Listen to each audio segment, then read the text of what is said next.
Hello and welcome back. So in this video, we're going to talk about making an offer. We're going to assume that you've decided on a property you've targeted that you'd like to try to purchase. So I'm going to talk about how we go about doing that, the components of that.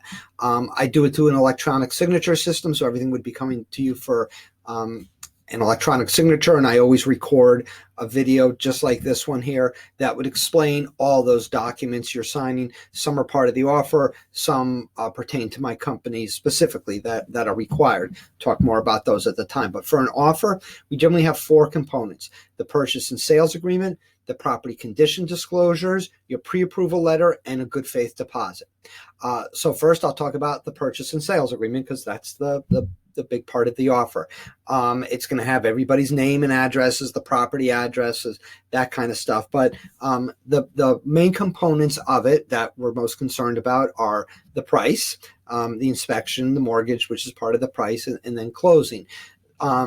So we'll come up with some kind of price, an offer price, and that will be divided into two sections: the deposit, the portion of it that you're putting as your down payment, whatever percentage or dollar amount that is, and then the balance of whatever you're financing, assuming you're using a mortgage and not a cash buyer.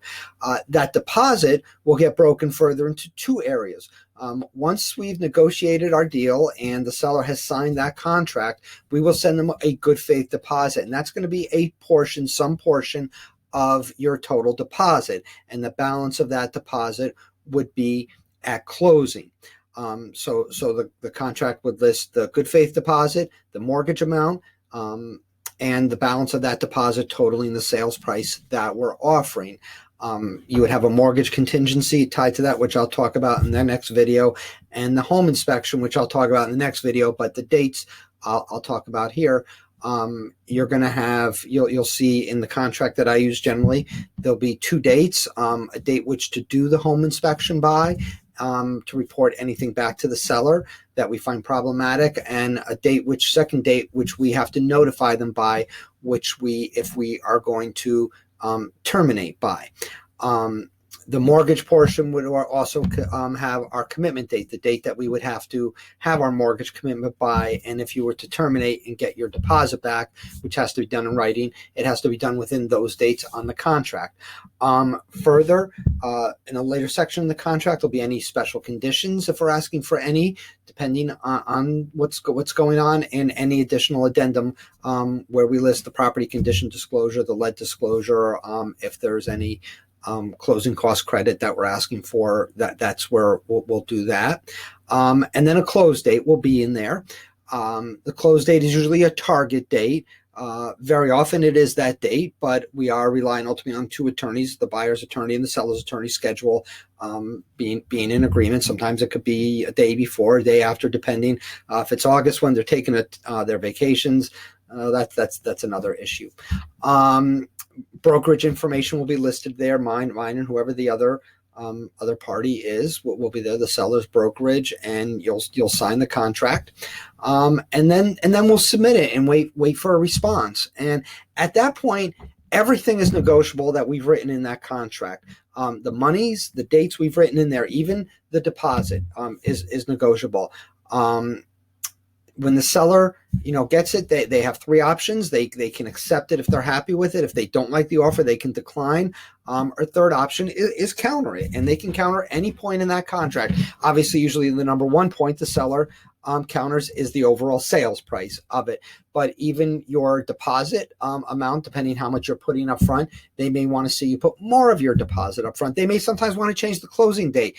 They're possibly moving somewhere, have some plans, and may need a little more time. It depends, but all these points can become negotiable. But at some point, we'll hopefully come to an agreement, and the seller will sign the contract and send it to me. And at that point, I will need the escrow check, the deposit check from you, because we want to get that check to the seller, to their agency right away. long ago in the past, people would try to delay their payment. I don't want to pay out the money right away.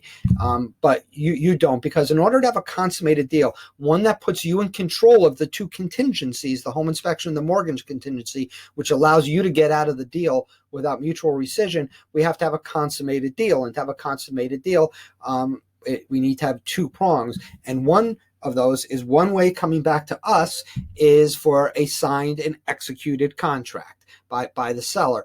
And the deposit is the other way. At that point, we are locked in and we control the contingencies. If we fail to get them the check within a reasonable period, they can accept another offer, even if they've signed the contract. So usually I will do everything I can to get that check to them immediately. That may, depending on locations, that also might be possibly you having it, dropping it off or mailing it directly to them to get it quicker, because we want to lock that deal in. And then from there, it's on to the home inspections, which is the next video. Stay tuned.